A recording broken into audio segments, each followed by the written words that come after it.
नमस्कार, मैं हूं एस्ट्रोलॉजर राहुल कुलकर्णी और आप सभी का स्वागत है हमारे YouTube channel astro Rahul Kulkarni पर।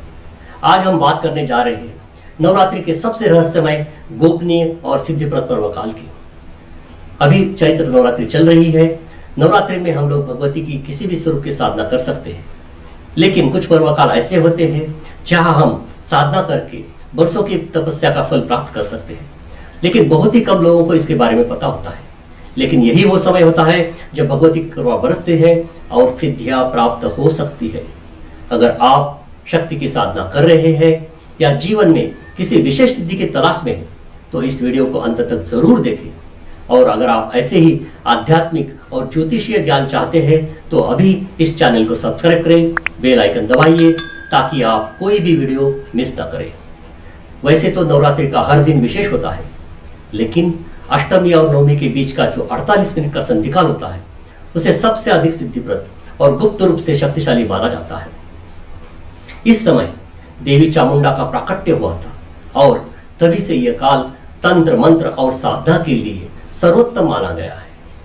नवरात्रि के इस गोपनीय सिद्धिप्रद संधिकाल का अर्थ है नवरात्रि की अष्टमी तिथि के अंतिम 24 मिनट और नवमी तिथि के पहले 24 मिनट का समय। भारत में इस चैत्र नवरात्रि में यह संधिकाल पड़ रहा है शनिवार 5 अप्रैल शाम को 7:03 से शाम को 7:51 तक। अगर आप विदेश में रहते हैं तो अपने स्थानीय समय के अनुसार इस संधिकाल का निर्धारण करें। वैसे इस संधिकाल में कौन सी आध्यात्मिक साधना करनी चाहिए? एक गोपनीय तंत्र में इस संधिकाल में भगवती दुर्गा जी के एक विशेष साधना का उल्लेख आया है, जो मैं आपको बताने जा रहा हूँ। आप स्नान करके या हाथ मुंह धोकर पवित्र होकर संधिकाल से 5 मिनट पहले अपने पूजन स्थल पर अपने आसन पर बैठ जाएं। आप अपने मंत्र जाप की माला आपके पास रखें। वो माला रुद्राक्ष की हो या स्फटिक की हो, और फिर आप भगवती दुर्गा जी का ध्यान करें और उनका मानसिक पूजन करें या पंचोपचार पूजन करें।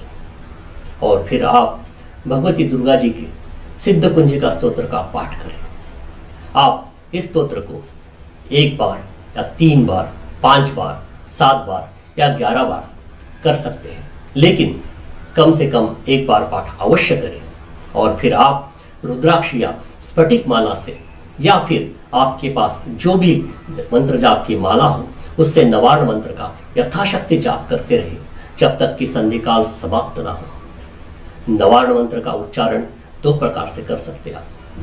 ऐं ह्रीं क्लीं चामुंडाय विच्चे या ऐं ह्रीं क्लीं चामुंडाय विच्चे। अगर आपके पास मंत्र जाप की माला नहीं है तो आप जब तक संधिकाल खत्म न हो मानसिक जाप करते रहें। संधिकाल के इस 48 मिनट की साधना का फल सालों की साधना जितना जाता है, इसलिए इसे व्यर्थ न गवाएं। यह संधिकाल का पर्व अत्यंत गोपनीय, शक्तिशाली और सिद्धिप्रद है और दुर्भाग्यवश इसके बारे में बहुत कम लोगों को इसका ज्ञान है।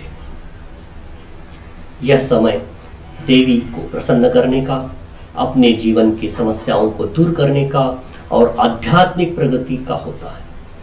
इसलिए इस साधना को जरूर करें और इस ज्ञान को अपने मित्रों, परिवारजनों और साधना करने वाले के साथ जरूर साझा करें, ताकि ज़्यादा से ज़्यादा लोग इस गोपनीय पर्व काल का लाभ उठाएं और भगवती दुर्गा जी की कृपा प्राप्त करें।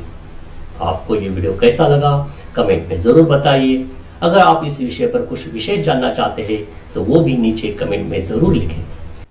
आप हमारे चैनल को सब्सक्राइब करें और जुड़े रहे एस्ट्रो राहुल कुलकर्णी के साथ, जहां हम ज्योतिष और अध्यात्म को सरल और सटीक तरीके से आपके जीवन से जोड़ते हैं। धन्यवाद।